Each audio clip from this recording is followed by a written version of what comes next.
2 กันยายน พุทธศักราช 2565 โดยกราบรัตนาพระสงฆ์เถรานุเถระช่วงเช้า 9:30 นาทีเป็นรอบแรกรอบที่2 14 นาฬิกาเป็นต้นไปก็เชิญชวนคณะสงฆ์คณะศรัทธาณวัดพระธาตุดอยสุเทพราชวรวิหารตำบลสุเทพอำเภอเมืองเชียงใหม่จังหวัดเชียงใหม่เริ่มในพิธี9 นาฬิกาเป็นต้นไปจนแล้วเสร็จในภาคบ่ายก็เป็นงานบุญงานกุศลเชิญท่านร่วมงานนี้โดยพร้อมเพรียงกัน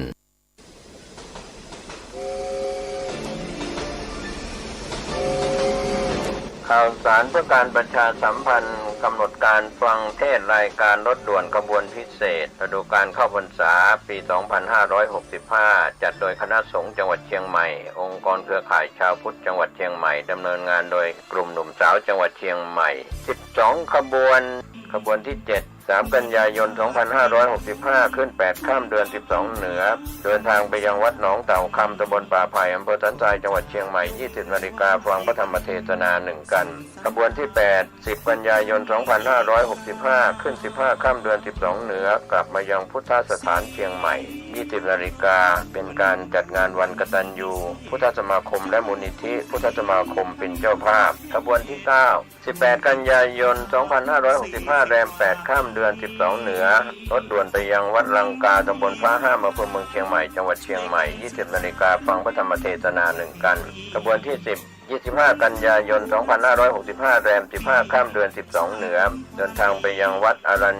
ยวาสตำบลบ้านปงอำเภอหางดงจังหวัดเชียงใหม่ 20 นาฬิกาฟังพระธรรมเทศนา1 กันขบวนที่ 11 3 ตุลาคม 2565 ขึ้น 8 ค่ำเดือนเกียงไปยังวัดสันป่าแดงตำบลต้นเปาอำเภอสันกำแพงจังหวัดเชียงใหม่ 20 นาฬิกาฟังพระธรรมเทศนา1 กันขบวนสุดท้าย 10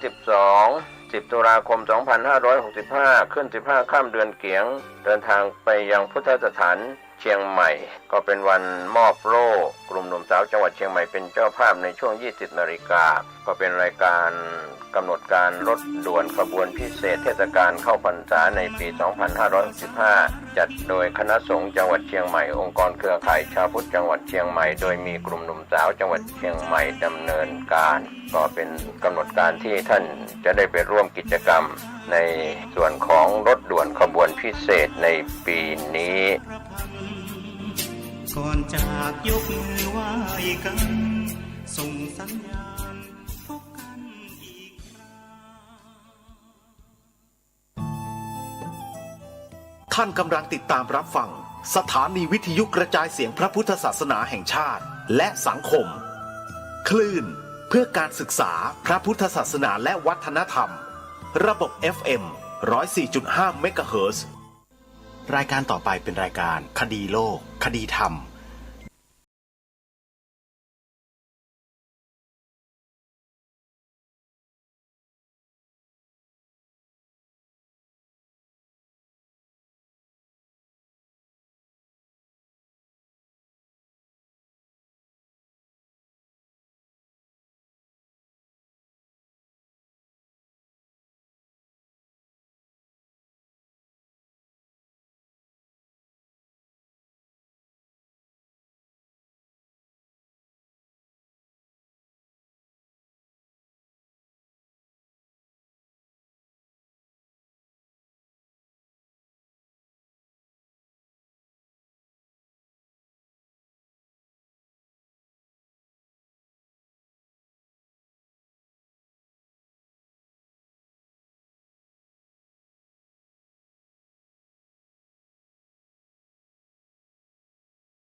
พระพุทธศักราช 2565 รายการคดีโลกคดีธรรมมาพบกับท่านสาธุชนเป็นปกติทุกวันจันทร์ถึงวันศุกร์และวันเสาร์อาทิตย์ ทางสถานีวิทยุแห่งนี้ ท่านผู้ฟังสามารถใช้โทรศัพท์มือถือระบบ Android ดาวน์โหลดแอปพลิเคชันวิทยุพุทธศาสนาทั่วไทยเพื่อติดตามรับฟังรายการนี้ได้ทุกวันพร้อมกับรายการธรรมะ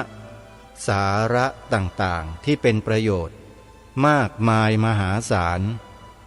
ตลอด24ชั่วโมงมีแอปพลิเคชันนี้เพียงแค่แอปพลิเคชันเดียวเท่านั้น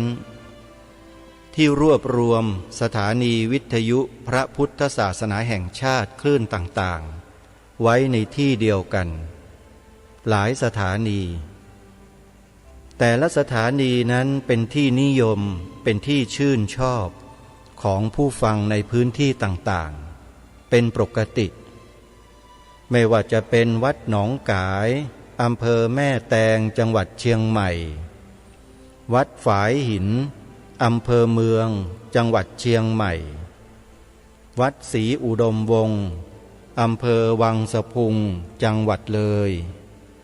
วัดป่าจริยธรรมอำเภอนาด้วงจังหวัดเลยวัดอารามมงคลอำเภอยางตลาดจังหวัดกาฬสินธุ์วัดบ้านปลาคูนอำเภอโพนทรายจังหวัด101วัดป่าบ้านผืออำเภอรัตนบุรีจังหวัดสุรินทร์วัดสามชุกอำเภอสามชุกจังหวัดสุพรรณบุรีวัดธรรมปัญญารามบางม่วงอำเภอสามพรานจังหวัดนครปฐมวัดเขาปรีดีอำเภอทุ่งสงจังหวัดนครศรีธรรมราชวัดเกาะบกรัตนารามอำเภอรัตภูมิจังหวัดสงขลาเป็นต้นยังมีอีกหลายจังหวัดหลายสถานีที่เป็นสถานีชั้นนำของประเทศไทยของเราในด้านการให้ความรู้ธรรมะในพระพุทธศาสนารวมอยู่ในแอปพลิเคชันเดียวกันนี้38สถานีณปัจจุบันใครที่บอกต่อให้ผู้อื่นดาวน์โหลดผู้ที่บอกนั้นจะได้อานิสงส์แห่งบุญไปด้วยยิ่งบอกมากยิ่งบอกเยอะอานิสงส์บุญก็จะได้เยอะตามไปด้วยโดยลำดับเพราะผู้ที่ฟังแอปพลิเคชันนี้เขาจะได้รับประโยชน์อย่างมากมายจากการฟังซึ่งเป็นต้นเหตุแห่งปัญญาสัมมาทิฏฐิที่เราสร้างให้กับผู้อื่นด้วยการบอกต่อนี่คือการสร้างมหากุศลแบบลูกโซ่ซึ่งเราสามารถช่วยกันทำให้เกิดขึ้นได้ท่านสาธุชนทั้งหลายอย่ารอช้าเลยช่วยกันขยายช่วยกันกระจายข้อมูลความรู้เหล่านี้ให้กับพี่น้องชาวพุทธของเราให้มากที่สุดเท่าที่จะมากได้จักเป็นประโยชน์ต่อตัวเราครอบครัวของเราชุมชนของเราสังคมของเราประเทศชาติบ้านเมืองของเราตลอดจนถึงสถาบันพระพุทธศาสนาในฐานะที่เป็นศาสนาประจำชาติไทยของเราและสถาบันพระมหากษัตริย์นี่คือแอปพลิเคชันหนึ่งเดียวในโลกที่ทำให้พวกเราจะรวมกันเป็นหนึ่ง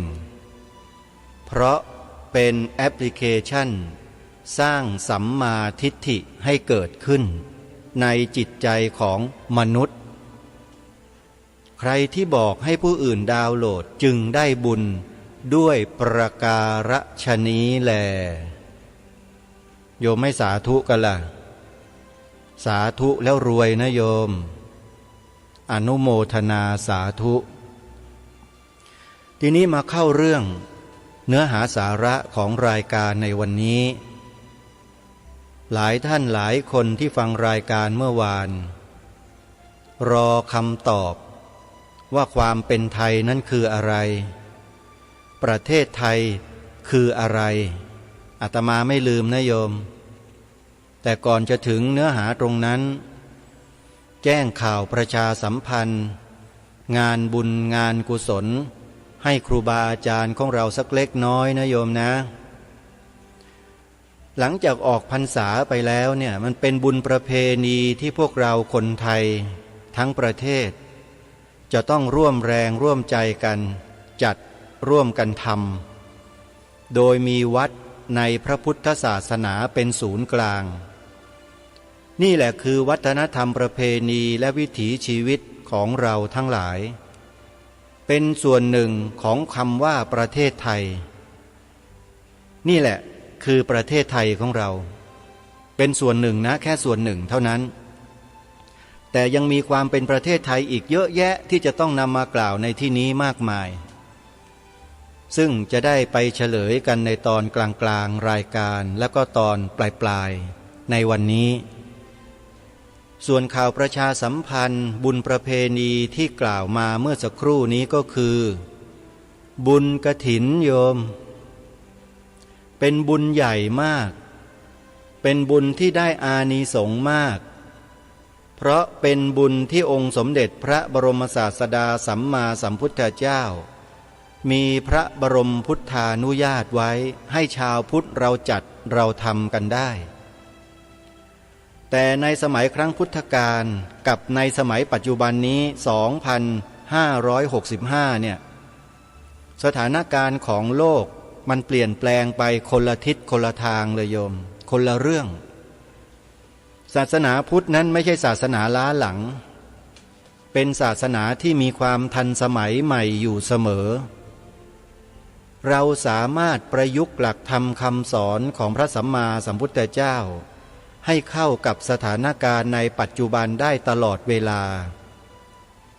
บรรพชนไทยของเรามีความเฉลียวฉลาดอย่างมากๆที่รักษาพระพุทธศาสนามาให้แก่เราได้ก็ด้วยบุญประเพณีทั้งหลายทั้งปวงที่สืบต่อกันมาจนถึงพวกเรานี้แหละ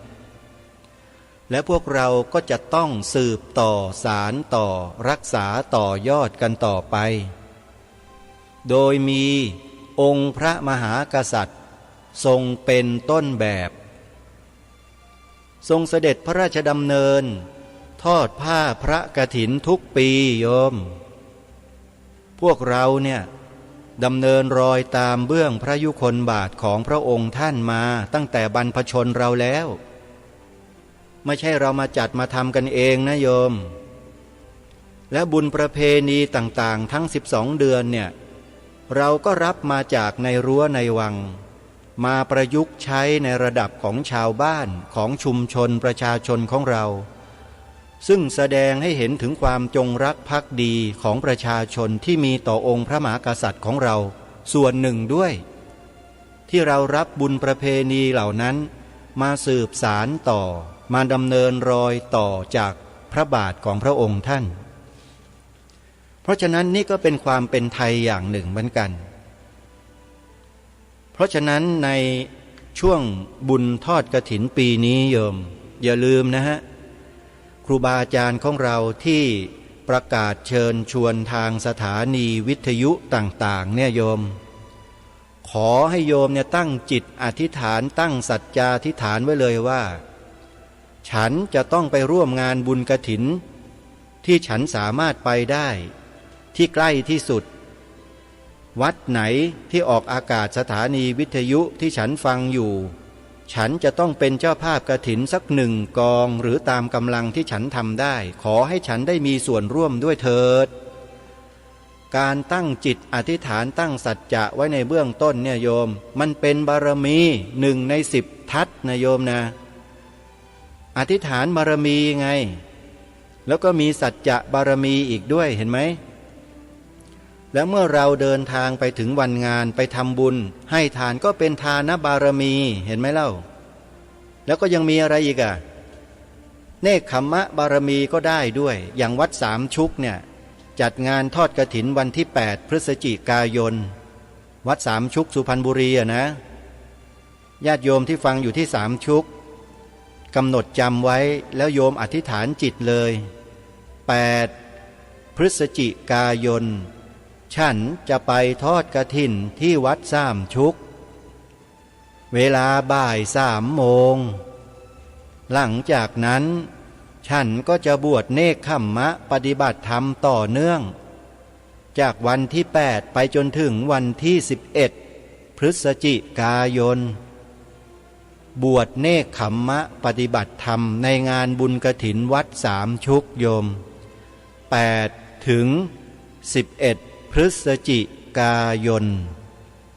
ดีทีวีของอาตมาภาพจะไปถ่ายทอดสดงานที่วัด3 ชุกด้วยเชิญชวนไว้เลยนะโยมนะเดี๋ยวจะประชาสัมพันธ์ให้เรื่อยๆส่วนในต้นออกพรรษาจะมีบุญกฐินที่กำหนดตายตัวไว้เลยคือพอออกพรรษาปุ๊บวันแรกวันเริ่มต้นวันใหม่วันพรุ่งนี้แรม1 ค่ำเดือน11ของวัดป่าจริยธรรมเนี่ยโยมวัดป่าจริยธรรมจะจัดงานบุญกฐินหลังจากออกพรรษา1 วันปีนี้ก็คือแรม1 ค่ำเดือน11ตรงกับวันอังคารที่11 ตุลาคมวันที่11 ตุลาคมนะโยมนะแต่ว่าญาติโยมต้องไปที่วัดป่าจริยธรรมในวันออกพรรษาก่อนคือวันที่10 ตุลาคมตรงกับวันจันทร์เป็นวันพระโยมไปบวชเนกขัมมะวัน1 คืน 1ไปถือศีลพอเช้าวันที่11ทอดกฐินกันเลยโยมวัดป่าจริยธรรมมีบุญใหญ่รอพวกเราอยู่ทำได้ทั่วประเทศนะโยมนะเดี๋ยวอาตมาจะให้เบอร์โทรศัพท์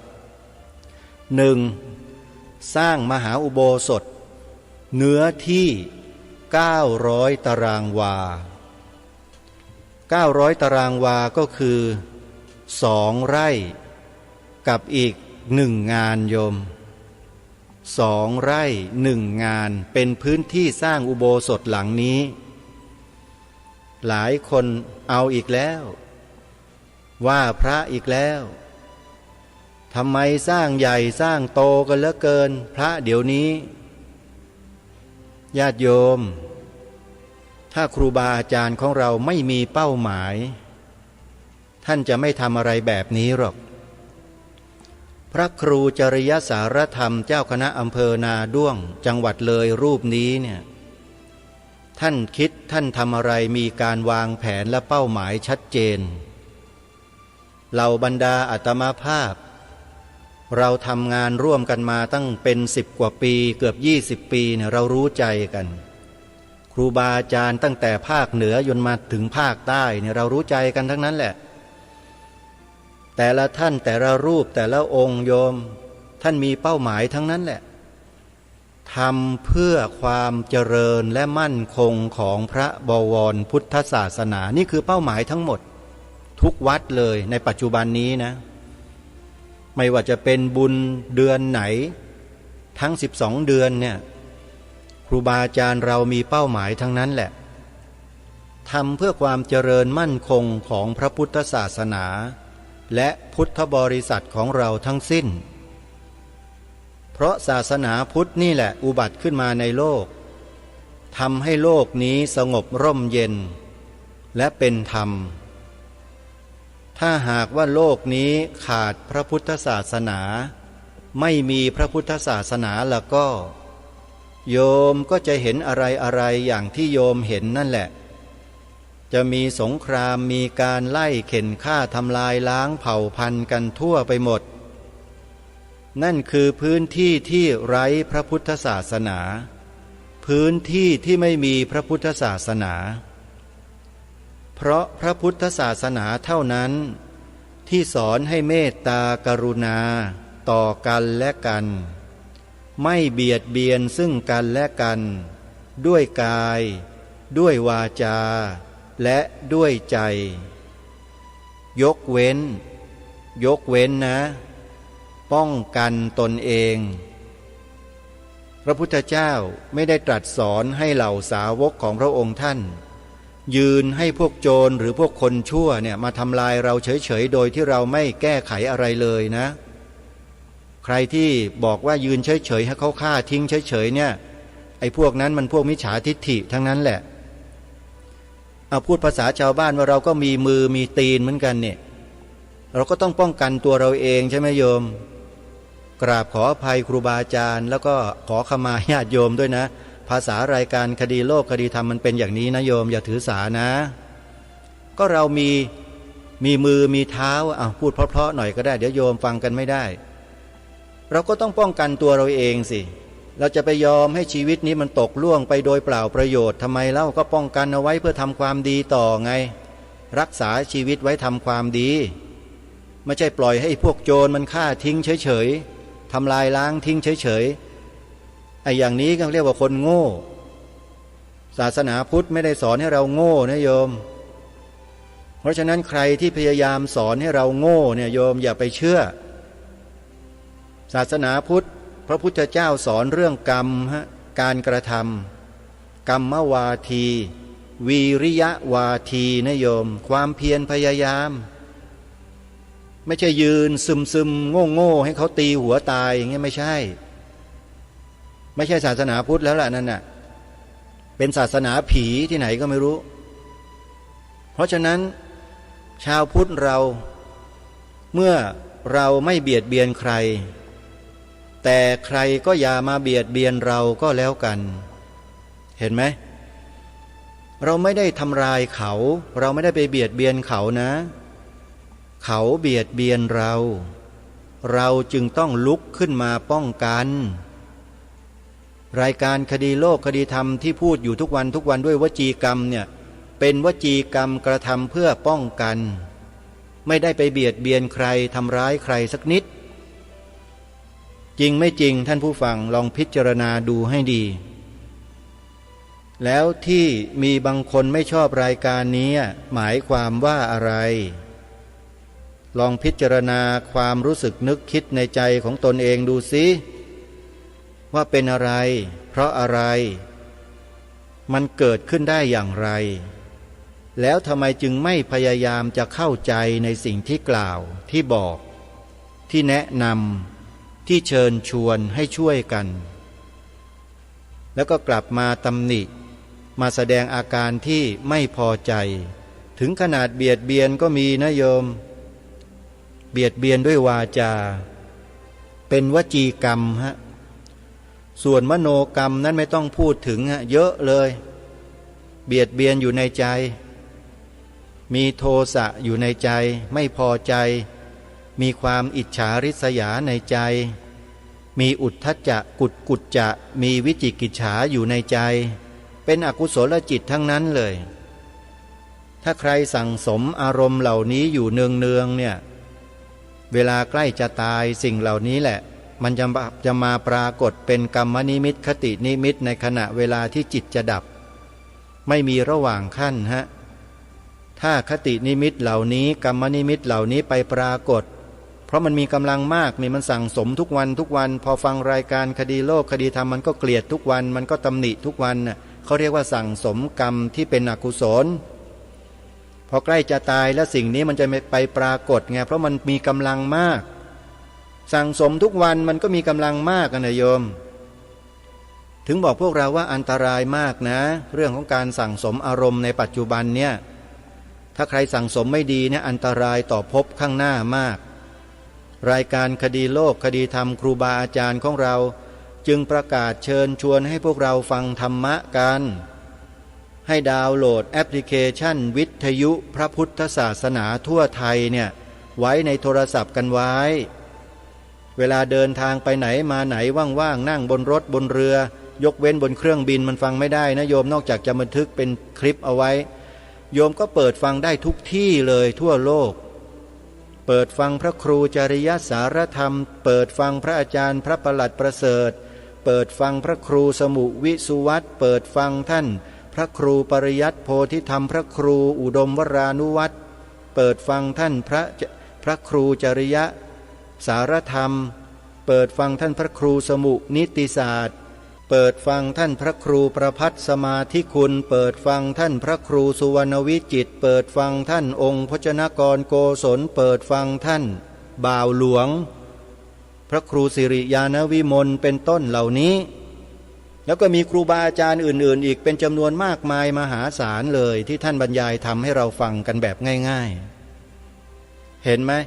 สั่งสมอารมณ์แห่งธรรมะเข้าไปสู่จิตสู่ใจเราโดยใช้หูเราเนี่ยให้มันเป็นประโยชน์ในปัจจุบันให้มากที่สุดทุกวันนี้เราใช้ตากับหูไปดูสื่อแมลงวันกันอยู่ใช่ไหมเล่าอันตรายนะเสพทุกวันน่ะมันเหมือนกับกินยาพิษทุกวันน่ะโยมมันสั่งสมไปเรื่อยพอวันใกล้จะตายจิตจะดับยาพิษมันออกฤทธิ์ขึ้นมาลงนรกอบายภูมิกันเรียบเลยเพราะสั่งสมกันอยู่ทุกวันเนี่ยกลัวกันบ้างไหมเนี่ยกลัวไหมโยมนี่พูดเรื่องที่พระพุทธเจ้าตรัสสอนไว้นะโยมไม่ได้เมคขึ้นมาพูดเพื่อมาข่มขู่พวกเรานะเป็นเรื่องจริงนะโยมนะอาตมาภาพนี่ศึกษาเรื่องวิถีจิตมาแล้วในตำราชื่อของเขาจริงๆอย่างถูกต้องเขาเรียกวีธิสังคหะวอแหวนสระอีถอถุงสระอิแต่พอมาอ่านเป็นภาษาไทยเนี่ยมันสลับตัวสระอิกับสระอีเอาอีเอาไว้ที่ถอถุงเอาสระอิจากถอถุงเอาไว้ที่วอแหวนก็เลยเป็นวิถีจิตนั่นแหละลองมาศึกษาดูสิโยมจะรู้เลยว่า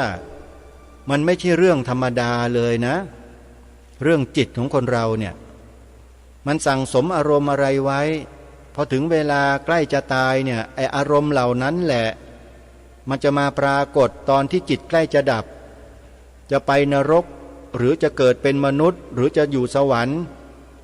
มันอยู่ที่อารมณ์ตรงนั้นแหละช่วงอะไรเขาเรียกว่าช่วงรอยต่อไม่มีระหว่างขั้นเป็นอนันตรปัจจัยตรงนั้นนะโยมจะส่งไปทันทีตายปุ๊บเรียกว่าจุติปุ๊บปฏิสนธิปั๊บเลยไม่มีระหว่างขั้นฮะเนี่ยถ้าศึกษาเรื่องนี้กันดีๆนะทุกคนจะขวนขวายกุลีกุจอดูฟังทำแต่สิ่งที่ดีๆกันทางวจีกรรมมโนกรรมกายกรรมก็จะขวนขวายแต่สิ่งที่เป็นบุญเป็นกุศลกันอยู่ตลอดเหมือนกับญาติโยมเราทุกวันเนี่ยเห็นไหมฟังธรรมให้ทานรักษาศีลเจริญภาวนาบวชเนกขัมมะทำกันเป็นปกติเป็นประจำถ้ามีโอกาสก็ทำกันได้ก็ทำเป็นบุญเป็นประโยชน์ต่อชีวิตของตนเองมากมายมหาศาลเลย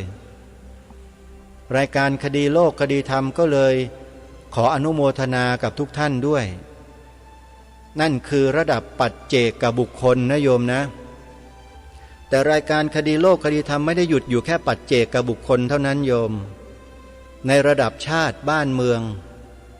รายการคดีโลกคดีธรรมก็ให้ความสำคัญไม่น้อยเลยจึงพยายามพูดเรื่องราวเหตุการณ์ต่างๆที่มีผลต่อการกระทำให้เกิดความเสื่อมของศีลธรรมที่เกิดขึ้นจากการบริหารจัดการบ้านเมืองของใครบางคนบางกลุ่มบางพวกเพื่อจะสกัดกั้นเพื่อไม่ให้สิ่งเหล่านั้นมันเผยแพร่ไปสู่ในจุดต่างๆของประเทศจึงให้พวกเราเนี่ยได้ช่วยกันทำกัน3 ข้อรณรงค์ให้พี่น้องคนไทยของเราเนี่ยได้ยึดหลัก3 ข้อนี้เอาไว้อันนี้แหละเขาเรียกว่าทำได้ด้วยตนเองโดยไม่ต้องรอใครมาสั่งทุกอย่างมันเกิดขึ้นจากจิตที่เป็นอสังขาริกจิตที่เป็นอสังขาริกเนี่ยมันแรงมากโยมมันมีอานิสงส์ผลที่แรงมากอสังขาริกะคือมันไม่มีใครมาชักชวนมันเกิดขึ้นเอง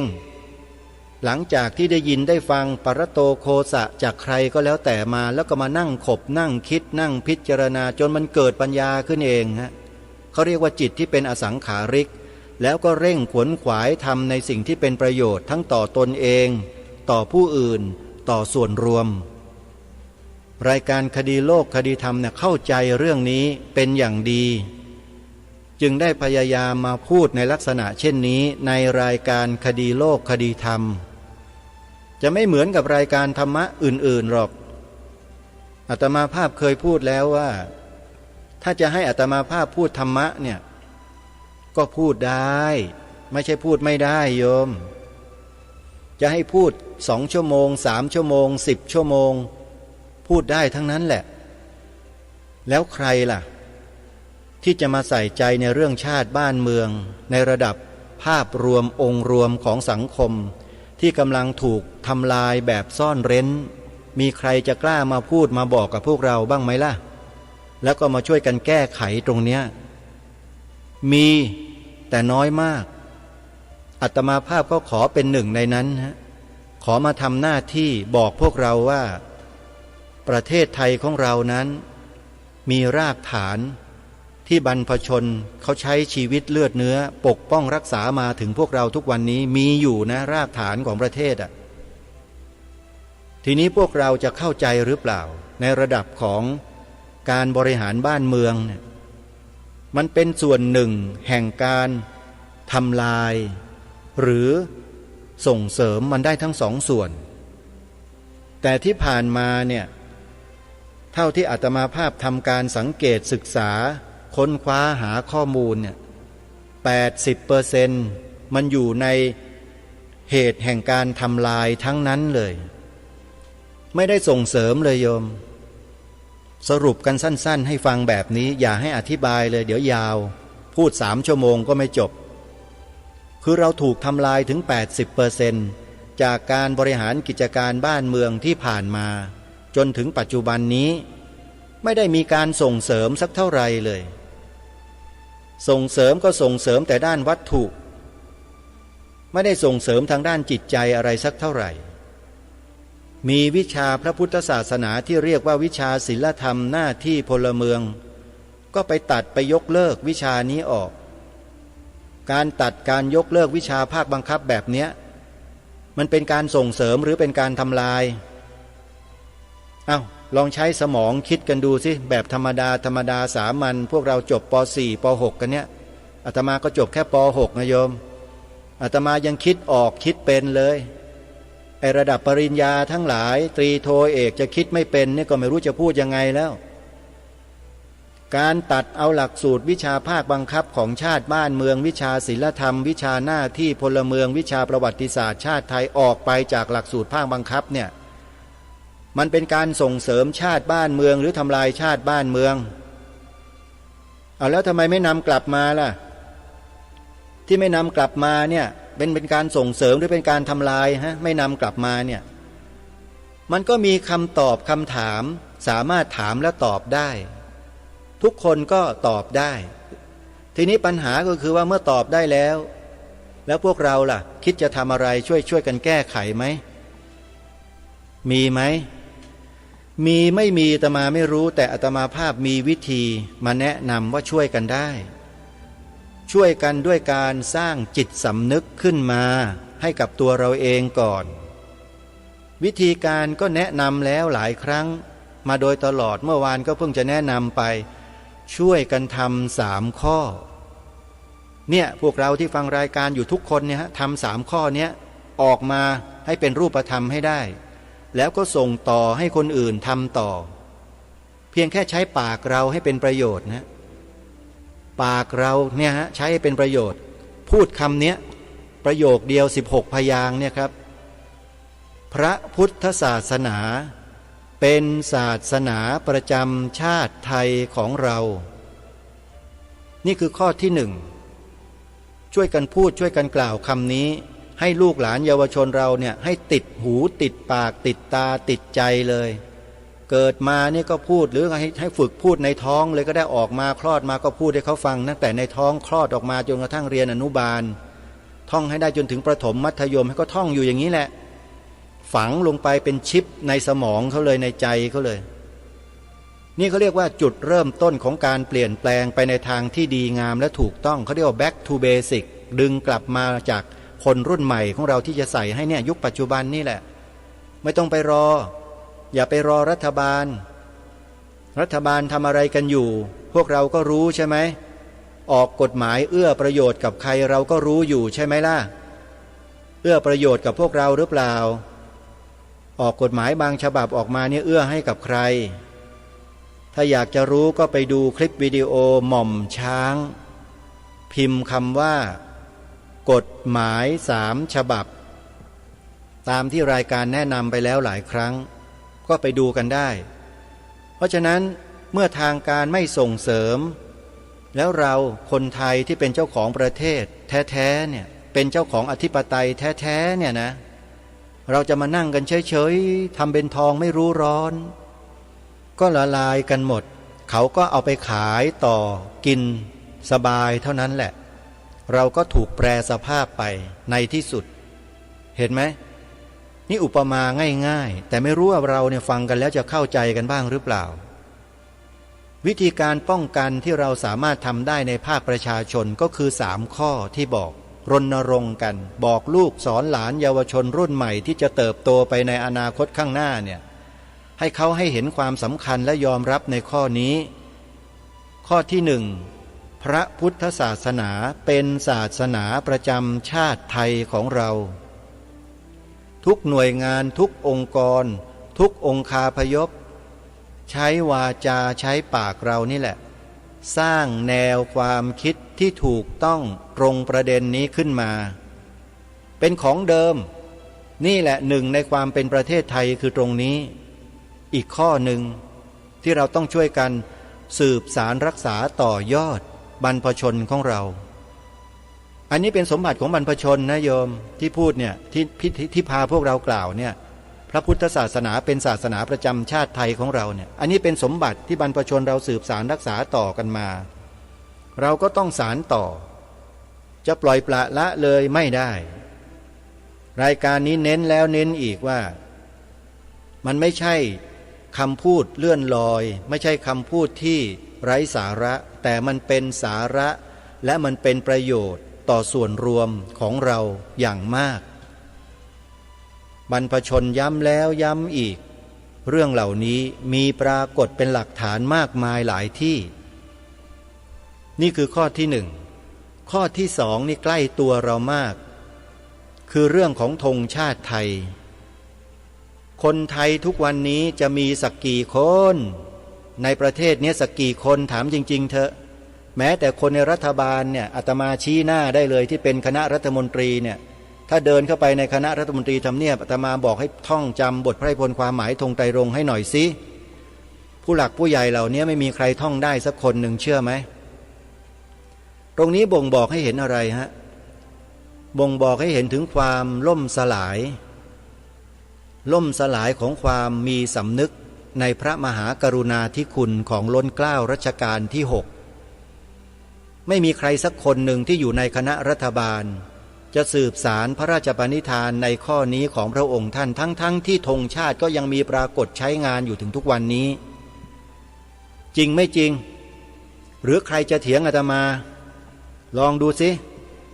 คนที่คิดว่าตัวเองรู้และเข้าใจในข้อที่2เนี่ยลองโทรศัพท์มาบอกอาตมาหน่อยสิใครว่ารู้แล้วเข้าใจแล้วเห็นคุณค่าแล้วประโยชน์สูงสุดแล้วก็ได้ชวนผู้อื่นได้ทำแล้วมีไหมในระดับผู้บริหารกิจการบ้านเมืองมีไหมหรือแม้แต่บริหารงานในหน่วยงานและองค์กรใดองค์กรหนึ่งก็ได้ที่เป็นผู้นำองค์กรน่ะไม่มีนี่แหละคือสัญลักษณ์แห่งความล่มสลายที่มันจะเกิดขึ้นในอนาคตอะไรล่มสลายก่อน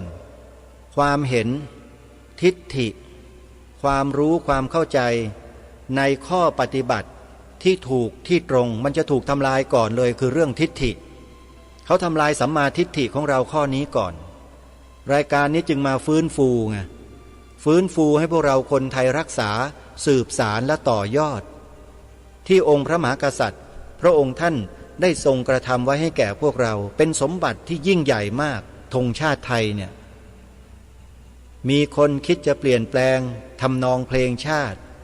มีคนคิดจะเปลี่ยนแปลงสีธงชาติ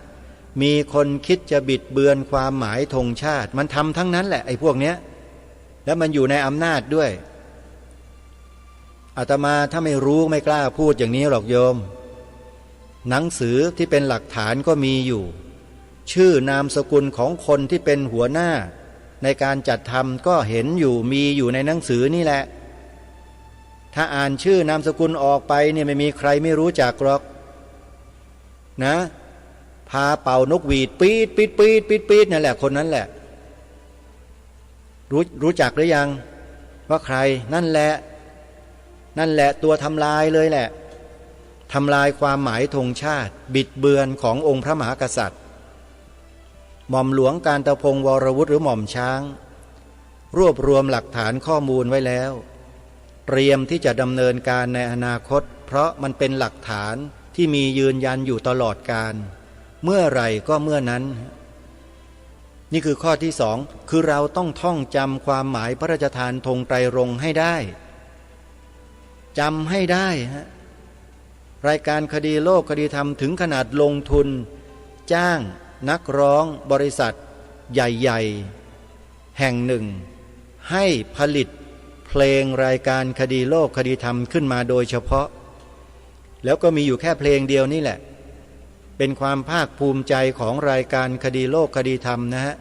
ที่ได้อัญเชิญบทพระราชนิพนธ์ความหมายธงไตรรงค์แบบฉบับสมบูรณ์มาใส่เป็นเนื้อร้องทำนอง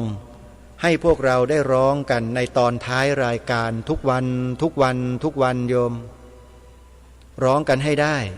ถ้าร้องได้นั่นแหละเท่ากับว่าท่านท่องจำบทพระราชนิพนธ์ความหมายธงไตรรงค์ได้แล้วขอรำพันบรรยายความคิดเครื่องหมายแห่งสีทั้งสามงามถนัดนี่แหละคือบทพระราชนิพนธ์ความหมายธงไตรรงค์อาตมาภาพให้นักดนตรีค่ายดังที่สุดในประเทศไทยก็แล้วกันจัดทำให้ผลิตให้ถ้าอยากจะทราบจะรู้เดี๋ยวค่อยเปิดเผยทีหลังว่าบริษัทไหนใครยังไงมีตัวตนฮะทุกวันนี้ยังอยู่พร้อมที่จะมาแสดงตัวตนได้เสมอเพราะฉะนั้นใครที่ต้องการจะท่องจำได้แบบง่ายๆก็ร้องเพลงคดีโลกคดีธรรมให้ได้โยมเท่านั้นเองเหมือนอย่างที่วัดบ้านปลาคูนญาติโยมนักจัดรายการวิทยุแม่สุบินแสงศักดิ์ครูพ่อคำสอนสมอาสาเป็นต้นนะเขาร้องกันเป็นล่ำเป็นสันเลยเนี่ยถือว่าเป็นอะไรที่เป็นตัวอย่างที่สุดยอดมากทำต่อไปนะโยมบอกลูกสอนหลานเยาวชนนักเรียนนักศึกษาเราให้จำกันให้ได้พอเราท่องจำได้เสร็จแล้วเนี่ย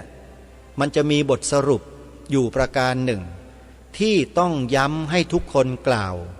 ในข้อที่สองก็คือสีขาวในธงชาติไทยหมายถึงพระพุทธศาสนาเท่านั้นพูดไปเลย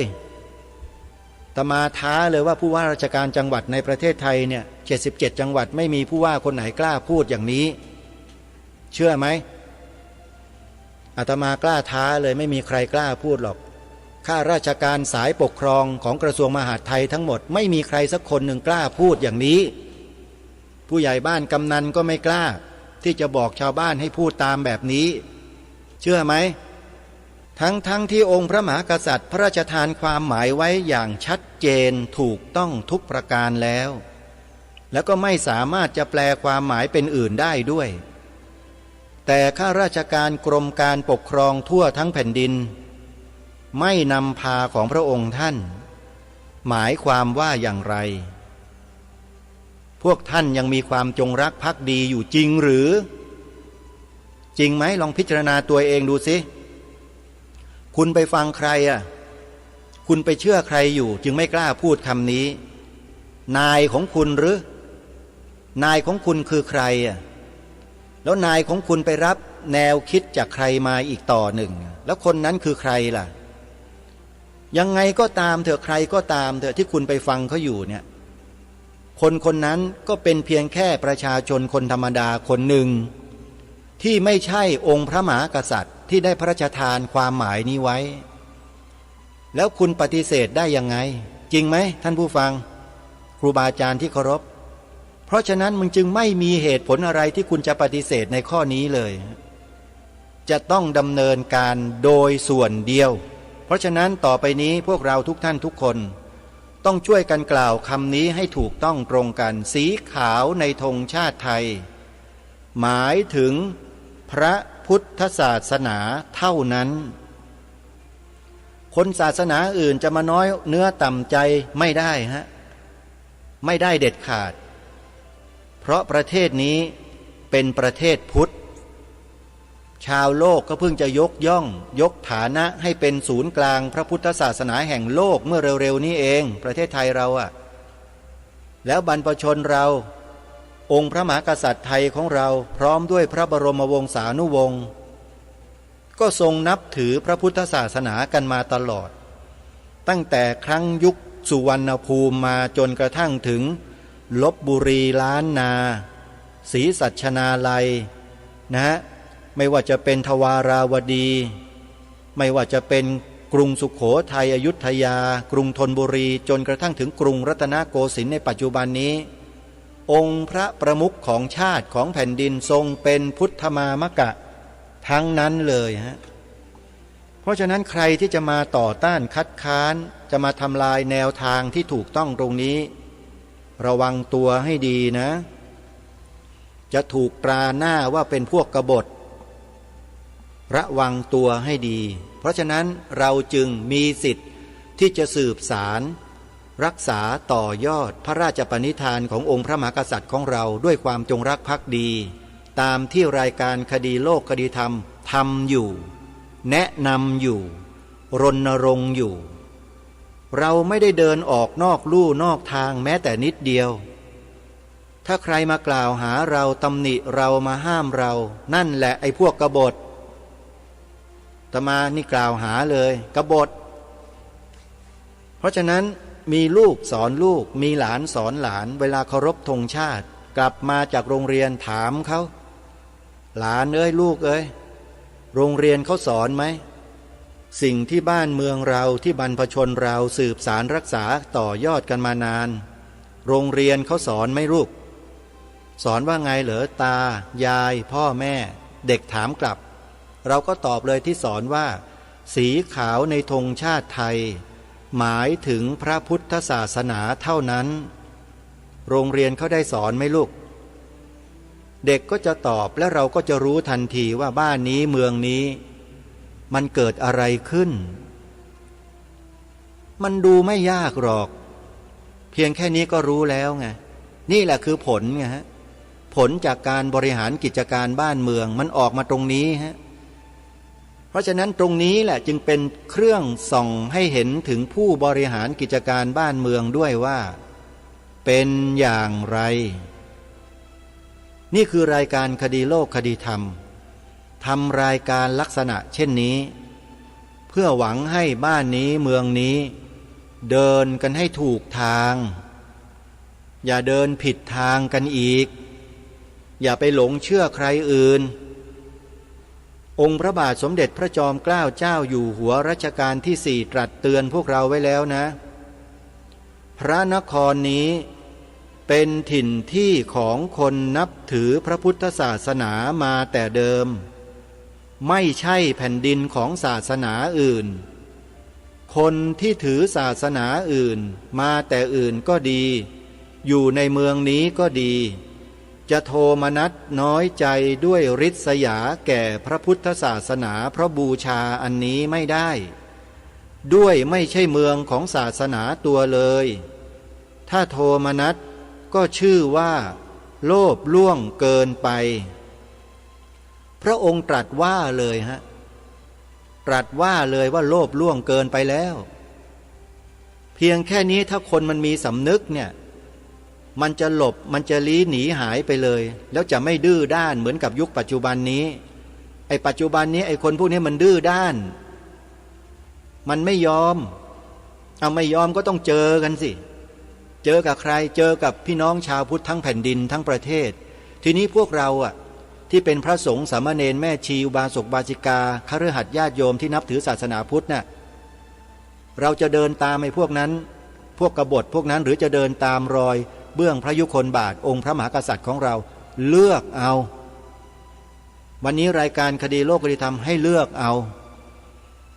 ทุกคนคิดเองมีสำนึกเองอย่าให้ใครมาบังคับศาสนาพุทธไม่เคยบังคับพวกเราสอนให้พวกเราใช้ปัญญา พิจารณากันเองแล้วตัดสินใจ ซึ่งมันเป็นสิ่งที่มีคุณค่ามากปัญญาเนี่ยแต่สิ่งที่เป็นความโง่ความเขลาเนี่ยมันไร้ค่าใครที่ไปหลงเชื่อตามคนอื่นอยู่ที่กระทำการตรงกันข้ามกับองค์บูรพมหากษัตริย์ของเราเนี่ยนั่นถือว่าคนโง่อาตมานี่กล้าพูดเลยว่าโง่แต่ถ้าใครยังดำเนินรอยตามเบื้องพระยุคลบาทองค์บุรพมหากษัตริย์ของเราทั้งในอดีตและในปัจจุบันถือว่าเราเป็นคนที่มีปัญญาขออนุโมทนาสาธุกับทุกท่านด้วยเนื่องจากเวลาใกล้จะหมดโยมเชื่อไหมว่าเรื่องนี้ถ้าอาตมาภาพพูดเนี่ย2 ชั่วโมง3 ชั่วโมงไม่พอท่านเชื่อหรือยังมันจะมีเรื่องราวต่างๆที่เกี่ยวเนื่องกันเป็นลูกโซ่มาพูดให้พวกเราฟังกันมากมายเยอะแยะไปหมดซึ่งจากประสบการณ์ตรงที่อาตมาภาพไปสืบค้นข้อมูลไปติดตามสถานการณ์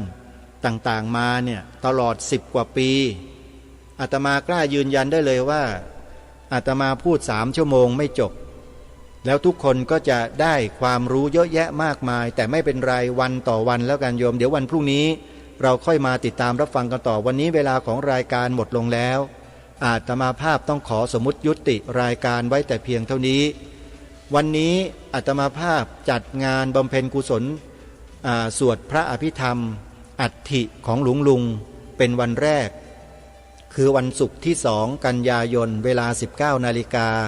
ณตึกมหาธาตุวิทยาลัยวัดมหาธาตุยุวราชดังสฤษดิ์ใครที่สะดวกมาได้ก็ขอเชิญนะโยมนะจัดงาน3 วัน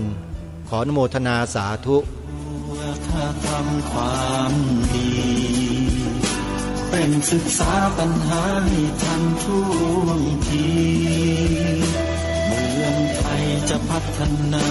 กว่านี้รายการดีคดีโลกคดีธรรมขอรำพันบรรยายความคิดเครื่องหมายแห่งสีทั้ง3งามถนัดขาวคือบริสุทธิ์สีสวัสดิ์หมายพระไตรรัตน์และธรรมะคุ้มจิตไทยแดงคือโลหิตเราใสซึ่งยอมสละได้เพื่อรักษาชาติศาสนาน้ำเงินคือสีโสภาอันจอมประชาถ้าโปรดเป็นของส่วนองค์จับริ้วเข้าเป็นไตรรงค์จึงเป็นสีธงที่รักแห่งเราชาวไทยทหารอวตารนำไปยงยุทธวิชัยวิชิตก็ชูเกียรติสยามประเทศไทยที่เจริญมั่นคงมาได้จนถึงทุกวันนี้มิได้เกิดขึ้นจากความหวาดกลัวอย่างคลาดเขลาแต่บรรพบุรุษไทยของเราทุกยุคทุกสมัยล้วนแต่มีความกล้าหาญและชาญฉลาดปกป้องเอกราชสร้างชาติให้เกิดความมั่นคงโดยมีธงแห่งพระไตรรัตน์เป็นเครื่องนำชัยจึงเป็นที่มาที่ไปของรายการคดีโลกคดีธรรม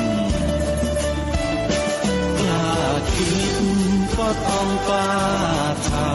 ำอย่ากลัวถ้าทำความดี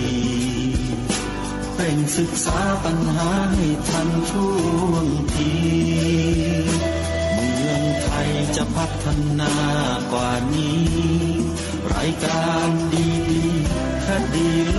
กคดีธรรมรายการดีคดีโลกคดีธรรม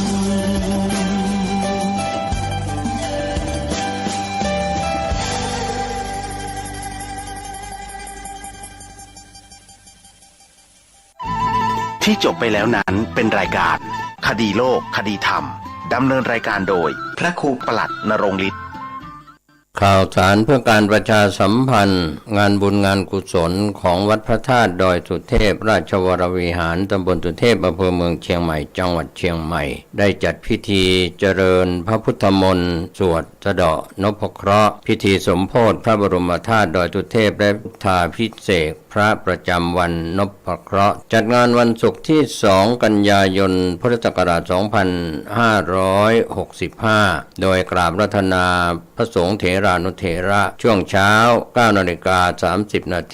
เป็นรอบแรกรอบที่2 14 นาฬิกาเป็นต้นไปก็เชิญชวนคณะสงฆ์คณะศรัทธาณวัดพระธาตุดอยสุเทพราชวรวิหารตำบลสุเทพอำเภอเมืองเชียงใหม่จังหวัดเชียงใหม่เริ่มในพิธี 9 นาฬิกาเป็นต้นไปจนแล้วเสร็จในภาคบ่ายก็เป็นงานบุญงานกุศลเชิญท่านร่วมงานนี้โดยพร้อมเพรียงกัน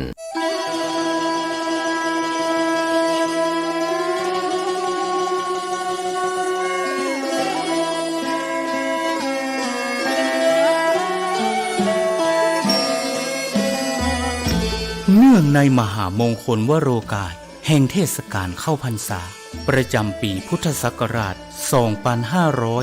2565 อันเป็นปีมหาปีติยินดียิ่งของมหาชนชาวล้านนาและชาวไทยผู้มีจิตเลื่อมใสเปี่ยมล้นด้วยพลวะศรัทธาในบวรพระพุทธศาสนาอีกทั้งเป็นปีที่เวียนรอบมาบรรจบครบ 144 ปีชาตการแห่งพระครูบาสลีวิจัยพระตนบุญตนยิ่งใหญ่ในเมตตาธรรมวัดพระสิงห์วรมหาวิหารตำบลพระสิงห์อำเภอเมืองจังหวัดเชียงใหม่ขอน้อมเจริญพรสาธุชนนักศีลนักบุญพุทธบริษัททุกท่านร่วมพิธีเจริญพระพุทธมนต์ทำวัดเย็นเจริญเมตตาภาวนาตามแนวสติปัฏฐาน4สวดพระคาถาปารมี10 ทัศตามฮีทอยแห่งพระครูบาสลีวิจัยและสดับรับฟังพระเทศนาธรรมโวหารจากองค์พระมหาเถระผู้แตกฉานในอัตถธรรมขององค์สมเด็จพระบรมศาสดาสัมมาสัมพุทธเจ้าในทุกๆวันอาทิตย์ตั้งแต่เวลา 17 นาฬิกาหรือ 5 โมงเย็นเป็นต้นไปโดยจะเริ่มงานพิธีมหามงคลนี้ในวันอาทิตย์ที่ 4 กันยายน พุทธศักราช 2565 เป็นวาระการครั้งที่ 1 ไปตราบกระทั่งถึงวันอาทิตย์ที่ 6 พฤศจิกายน พุทธศักราช 2565 ก่อนวันป่าเวณียี่เป็งลอยกระทงเชียงใหม่รวมได้วาระมหามงคล10 วาระ10 มหาปารมี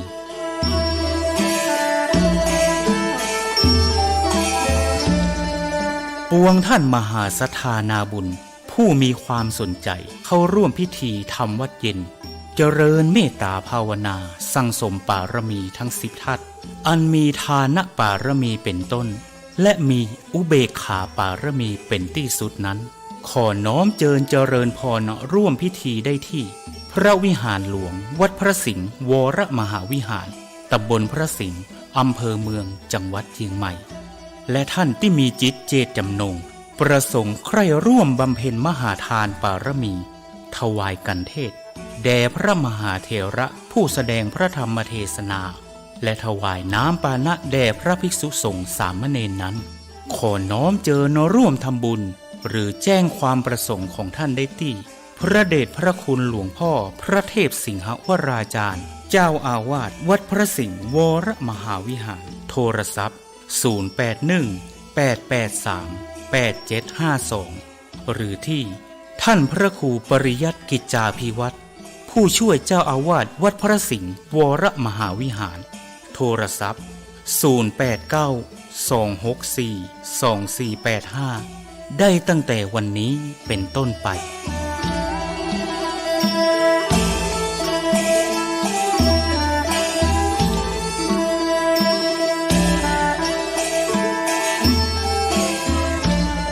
ขอมหาพลานิสงส์อันจะเกิดแต่เนื้อนาบุญอันบริสุทธิ์ของมหาศรัทธาทุกท่าน